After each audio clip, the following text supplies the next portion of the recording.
Good evening. We're doing something unusual tonight, bringing you a report on police violence that took place in the city of Glendale in 2017. You will see it through the body camera of an officer who has been disciplined for significant abuse of the use of force. You will witness the entire event. The story is uncomfortable to watch. If you have young children in the room or if you don't want to see violence in a real-life situation, now would be a good time for you to leave this program. So why are we airing this story? Because the Valley, like many communities around the nation, is dealing with escalating incidents of violence by police officers and violence directed at police officers. Rarely do we see the entirety of what is occurring. Tonight, ABC 15 investigator Dave Biskobing brings you a story you'll see for the first time and only on ABC 15. In the parking lot of this Motel 6 in Glendale, police pull in. How y'all doing? And approach this car. You guys staying here? I'm just not yet. How'd you get room? The passenger is Johnny Wheatcroft. He's in the front with another man. In the back seat, you can see his 11-year-old son, his 6-year-old, and their mother. You guys got your IDs on you real quick. All of you. Hey, when you turn in here, man, just make sure you throw your turn signal on for us. Just, yeah, that's all it is. Nobody has their ID on them? No. Anything with your name on it? Yeah, just grab it out real quick. Nothing in the car there shouldn't be, right, anybody? No. Nothing? It's July 27, 2017, and these officers are part of a special unit assigned to high-crime areas. This is a reverse angle from the other officer's body camera. You're looking at Officer Matthew Schneider. You can just step out and hang out right there. Remember that name, because things with Schneider are about to escalate quickly. Well, just hang on a minute, okay? Yeah, just hang here for just a second. Don't reach in your bag, man. Oh, okay, I'm sorry. You said you don't have no ID. I don't want you reaching in there. What's your name? Why am I even at the end? Well, you don't have ID, and then we made a. Yeah, if you're a passenger in a vehicle, you need to have your. Why is that? I have an ID. I don't have to give it to you. I mean, I didn't do anything wrong. Okay, well, I could take you down to the station and fingerprint you. Because we made a traffic stop on the vehicle, brother. That's it. I didn't do anything wrong. I'm not doing nothing. I'm just here trying to help the girl. We could do this one of two ways. Okay, relax for a minute, please. I'm going to relax. Listen to me. We're going to... Don't... Okay, I don't want you stuffing anything down in between the seat like you're doing. Relax. Keep your foot in there. Okay, stop, please. I didn't do anything wrong. Here's the deal. You tense up, I'm going to... Listen to me. Listen to me. I understand. Listen to me.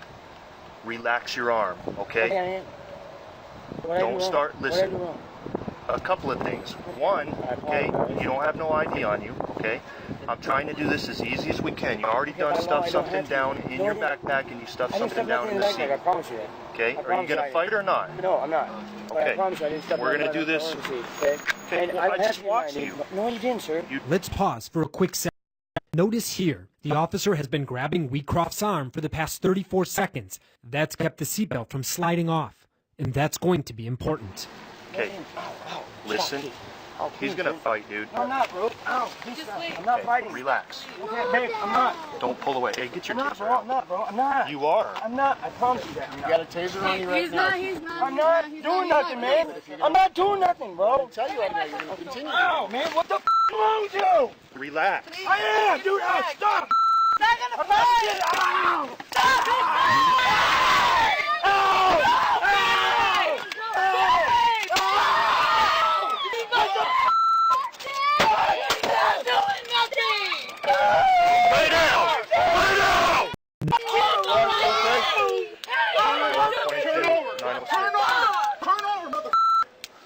Stop. Mark, stay down, buddy. Stop. I promise. Hey. Stop doing that, please. Stop. Give me your hand. Give me your hand. Okay. He's not going to do nothing. Middle of the complex, roll fire. Doing this last night. Give me your hand. This is stupid. She's got to get you Daddy. Yeah. No. I'm not doing nothing. Get your hands up right now. Get your hands up right now. Mark, stay down. I'm saying you hit him in the head with his Hey, we need to get... Watch Mark. He's hurt. I'm just checking to see. You hit him in the head. No, she didn't. She didn't need to. I I'm stuck in the seatbelt. I'm stuck. I am stuck in the seatbelt, bro. At this point, Weecroft is handcuffed, still tangled in the seatbelt, wrapped around his legs. It's the 11-year-old boy who has to untangle his father as officers try to drag him away. Hey, get in front of the car right now. Get in front of the car. Come on. You're all right. Come on. You're all right, buddy. Come on. Officers claim the woman in the car hit an officer with a water bottle. Mark's hurt. Mark is hurt. He got hit in the head by her. We need to get her in handcuffs right now. She didn't mean to. Please don't take my Good kick. Hey. Stop it. We need to play that back. If you missed it, with Weecroft handcuffed, another officer on his back, Schneider kicks him in the groin, then takes his left hand, pulls down Weecroft's shorts, and according to his lawsuit, tases him in the testicles from behind. And if you missed it, the video shows another officer pushing this woman down, and then seconds later, yelling at her too. Get them to the front of the car. Walk this way. And you're about to see Officer Schneider threaten another tase. This time, with Weecroft on his side, Schneider places the taser at his hip, on his penis, according to the lawsuit. Elbow! My elbow! Hey, keep fighting. You're going to get it again. You want it again? Shut your mouth. Yes, continue lower. I'm done around with you. So far, let's get him out. Glendale arrested Weecroft and charged him with 2 counts of aggravated assault on a police officer. Stand up. In all, records show Weecroft was tased 11 times. Shut up. Shut up. You're fine. No, you haven't taken me, please. You promised you haven't taken me. We can listen to me. I have pneumonia. I really have chest pain. I'm having tests. Okay, I well, have you pneumonia. shouldn't have been stupid then. I've been trying to. Watch I have your pneumonia. hand. I have pneumonia. He's got one right there. Hey, Bill. Right here on the Right here. I have pneumonia. right. And behind. And behind. And behind. Relax. Oh, Stop being a big baby. I have pneumonia, boss. That's all for. I'm telling you I have pneumonia. Yeah, I think that I is can't breathe. I can't breathe, boss. You're fine. You're talking. I'm good, Robin. I've got it. Weecroft spent months in jail, hit him to Fort bail. Ow, my wrist! His lawyers say he was finally released and all charges dropped once prosecutors saw the body camera video.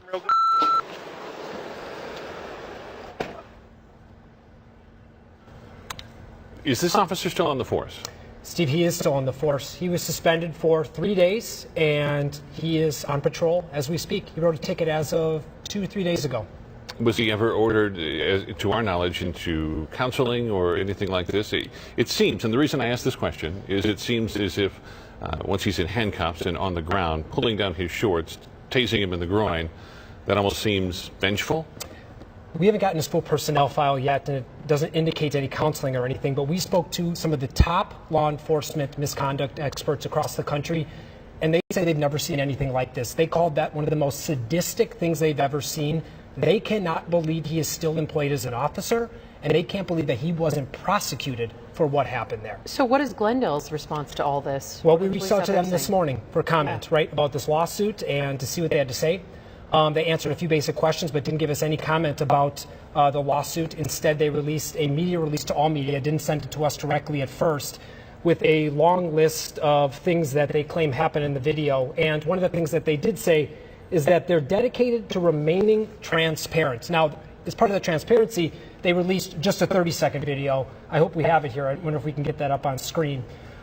This video is from a surveillance building, the Motel 6 there, and it shows just 30 seconds, and it shows no body camera video, and we know that there are dozens of minutes of video from those officers' body cameras. They had 4 or 5 officers there at one time.